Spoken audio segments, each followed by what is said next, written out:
So hello friends, welcome to the video. आज part number 6 हम cover करेंगे हमारा daily revision series for CAT के लिए। हम लोग जैसा कि पिछली वीडियोस में देखा था आपने, एलसीएम के तीनों मॉडल्स कर चुके हैं and we have completed successive division. तो आज बारी है एचसीएफ के मॉडल्स की, which are very very important. बहुत सिंपल होते हैं बट बहुत स्पेसिफिक पार्ट ऑफ थ्योरी है क्वांट का, तो थोड़ा कवर करते हैं उसको।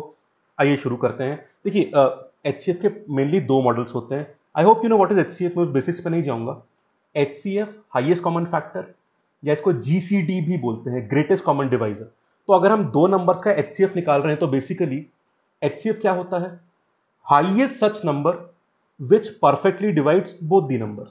और नंबर दो से ज्यादा भी हो सकते हैं, ठीक है। और फैक्टर बोल लो या डिवाइजर बोल लो, मतलब एक ही। तो ये तो मतलब हो गया एचसीएफ और जीसीडी का। अब इसके सवाल कि जो दो स्पेसिफिक पैटर्न्स होते हैं उनकी बात कर लेते हैं। पहला पैटर्न आपके सामने लिखा है। हर पैटर्न की हम दो दो क्वेश्चंस कर लेंगे, total 4 questions, and the things will be clear. ठीक है, चलिए।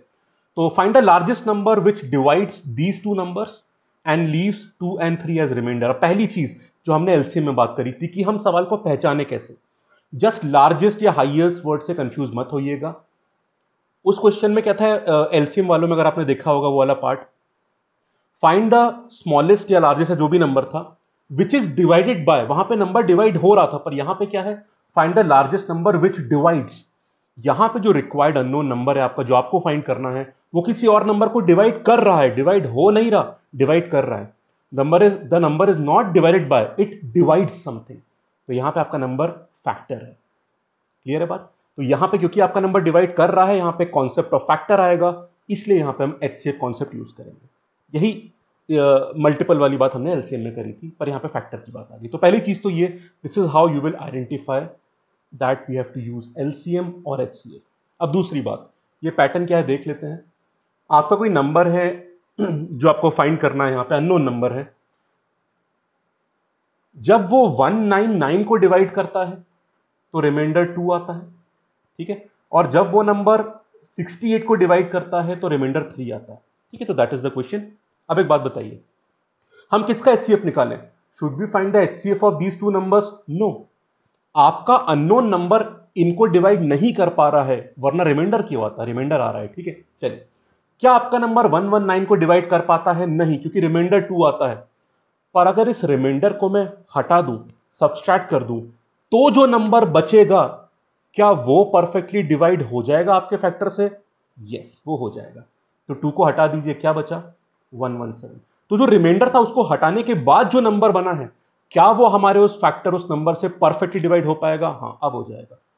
वैसे यहां पे 3 को हटा दीजिए। आपका नंबर 68 को डिवाइड नहीं कर पा रहा है क्योंकि रिमाइंडर 3 आ रहा है, पर उस रिमाइंडर को हटाने के बाद, माइनस करने के बाद जो 65 बचेगा, यस, आपका नंबर इसका फैक्टर रहेगा।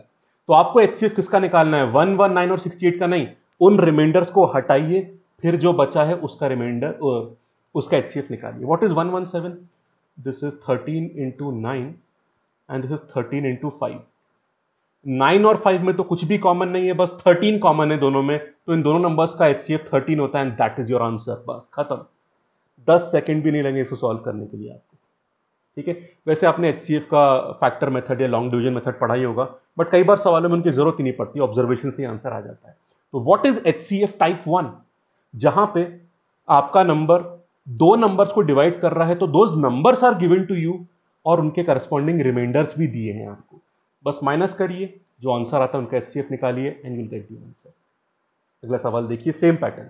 Find the largest number which divides, divide कर रहा है आपका नंबर जो अननोन नंबर है, तो यहां पे भी कॉन्सेप्ट ऑफ एचसीएफ। तो 150 और 180 को आपका नंबर डिवाइड नहीं कर पाता क्योंकि रिमाइंडर छूट रहा है कुछ, तो इसलिए इनका एचसीएफ तो नहीं निकालेंगे। कोई बात नहीं, रिमाइंडर हटा लीजिए, फिर जो बचेगा उसका फैक्टर तो हो जाएगा ना, उसी का एचसीएफ निकाल लेंगे। 147 और 175, देखते हैं यहाँ पे इनका एचसीएफ हमारा आंसर होगा। यहाँ पे 7 दिख रहा है, 7 से ये 21, 7 से ये भी जाएगा शायद 25। 25 और 21 में तो कुछ भी कॉमन नहीं होता, 7 कॉमन है और 7 आपका आंसर बन गया। That's all. देखिए कितना सिंपल है। अच्छा, आपको एलसीएम में याद है, हम जनरल टर्म बनाते थे जहां पे k into LCM of divisors plus something. यहां पे उस k का चक्कर ही नहीं है भाई। ये तो what is the purpose of k?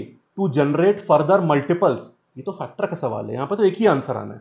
यहां पे भी उसके फर्दर मल्टीपल थोड़ी निकलने वाले कि आप के का यूज करोगे, सिंगल आंसर HCF आ जाता है।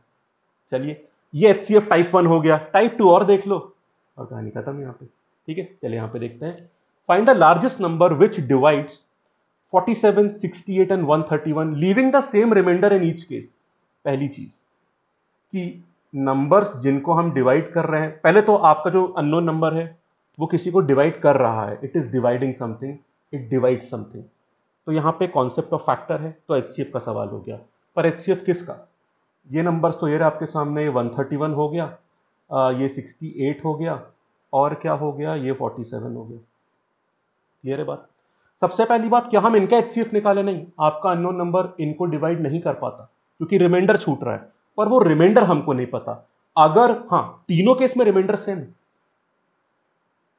तीनों में रिमाइंडर सेम है, ये हमको पता है। तो आप पहले डिफरेंस समझ पाए। HCF टाइप 1 में ये रिमाइंडर भी हमको दिया होता है, पर यहां पे रिमाइंडर की वैल्यू नहीं दी है।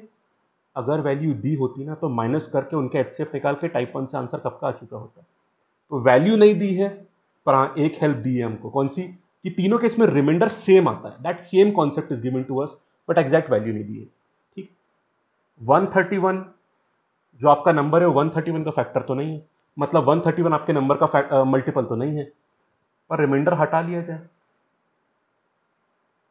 अगर रिमाइंडर हटा लिया जाए आर, जो हमको पता नहीं है एक्चुअली, तो ये जो नंबर्स बने हैं इनसे कुछ काम बन सकता है। ये मल्टीपल होंगे हमारे आंसर के, या फिर हमारा आंसर इनका फैक्टर होगा, आप जिस भी तरह से इस बात को बोलना चाहें। ठीक है, अब प्रॉब्लम है कि हमको आर नहीं पता। ये आर की समस्या को हटाना है बस, किसी तरह से ये आर की वैल्यू हट जाए तो जो बचेगा उसका हम HCF निकाल के आराम से आंसर कर देंगे। वो कैसे हटेगा? इनको पेयर वाइज सब्सट्रैक्ट कर लो, समझे आप?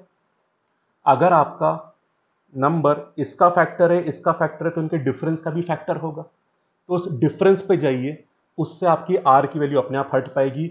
और क्योंकि रिमाइंडर सेम है इसलिए हम डिफरेंस कर पा रहे हैं यहाँ पे, तभी तो आर हट जाएगा, और जो बचेगा उसके HCF निकाल लेंगे। ठीक है, चलो माइनस कर दो। तो एक काम करें, अब क्योंकि सब में आर माइनस हो रहा है तो उस सब्सट्रैक्शन में आर तो हट ही जाएगा, तो यहीं पे माइनस कर देते हैं। इन दोनों का डिफरेंस कितना है निकालो, दिस इज 63, इनका डिफरेंस कितना है, दिस इज 21। अगर हम इन दोनों को भी माइनस करना चाहें, इन दोनों को, क्योंकि पेयर तो ये इन दोनों का भी बन सकता है ना, तो कितना इसमें आ रहा है, दिस इज 84, 84 सही है। सही है, क्लियर बात। अब सवाल ये उठता है कि हमारे पास डिफरेंसेस 3 आ चुके हैं, क्लियर। आप इनमें से किसी भी दो का HCF निकाल दो। इनका HCF कितना है क्लियरली दिख रहा है, ये 21 इंटू 1 है, 21 इंटू 3 है, 21 into 4। 21 is the common factor, highest जो है इनके बीच में, तो 21 आंसर है। ठीक है, आप बोलोगे सर कौन से पेयर से निकालना है 21? टेक एनी टू, आप तीनों का ले लो तो भी 21 आंसर है, आप इन दोनों को ले लो तो भी 21 आंसर है, आप इन दोनों को ले लो या आप इन दोनों को ले लो, टेक एनी पेयर, आपका आंसर सेम आएगा। ठीक है, तो हमारा आंसर आ गया 21। दिस इज टाइप 2, जहां पे रिमाइंडर की वैल्यू नहीं होती पर वो सेम गिवन होता है, हम सब्सट्रैक्शन की हेल्प लेते हैं और हमारा आंसर बड़े आराम से आ जाता है। ठीक है, चलिए यहाँ पे भी काम कर लेते हैं। लास्ट सवाल टाइप 2 का, ये टाइप 2 हो गया। ठीक है, तो रिमाइंडर दिया है तो टाइप 1 माइनस करो, HCF निकालो, आंसर आ गया। नहीं दिया पर सेम दिया है तो भी आंसर कैसे निकालते मैंने बता दिया, वो टाइप 2 हो जाता है। Find the largest number which divides, divide कर रहा है, फैक्टर कॉन्सेप्ट, HCF का यूज होगा। 3 नंबर है हमारे, 495, 186, 83। इनका HCF नहीं निकालना है बिकॉज आपका नंबर इनको डिवाइड नहीं कर पा रहा है, because there is some remainder. Is the remainder same? Yes, type 2 बन गया। ठीक है, अब इसका आंसर कैसे निकालते हैं आपको पता है, माइनस करिए, काम खत्म हो जाएगा यहाँ पे। चलो इन दोनों को आप वैसे कोई भी दो पेयर लेके उनके डिफरेंस का HCF निकाल दो, आंसर आ जाएगा एग्जाम में जल्दी से। पर यहाँ पे जस्ट टू प्रूफ कि तीनों में सेम आंसर मिलता है, मैं थोड़ा कैलकुलेशन लंबे कर देता हूँ, बट एग्जाम में तो आप किन्हीं भी दो पेयर से आंसर निकाल देना, काम बन जाएगा। ठीक है, चलो सॉल्व करें। तो कितना आ रहा है, 9309 इनका आ रहा है, इनका डिफरेंस 103 आ रहा है, और इनका क्या होगा, दिस इज 412। अब आपको दिख रहा है, this is 103 into 1, 103 into 3 and 103 into 4। 103 common है तीनों में, आपका आंसर 103 आ गया। टेक एनी पेयर, इन तीनों में से कोई भी दो वैल्यू ले लो, आप कोई भी पेयर ले लो, आपका आंसर सेम आएगा। So this is the answer. होगी बात क्लियर? तो टाइप 1 जहां रिमाइंडर दिया होता है, माइनस करो, नए नंबर्स मिले उनका HCF निकाल दो।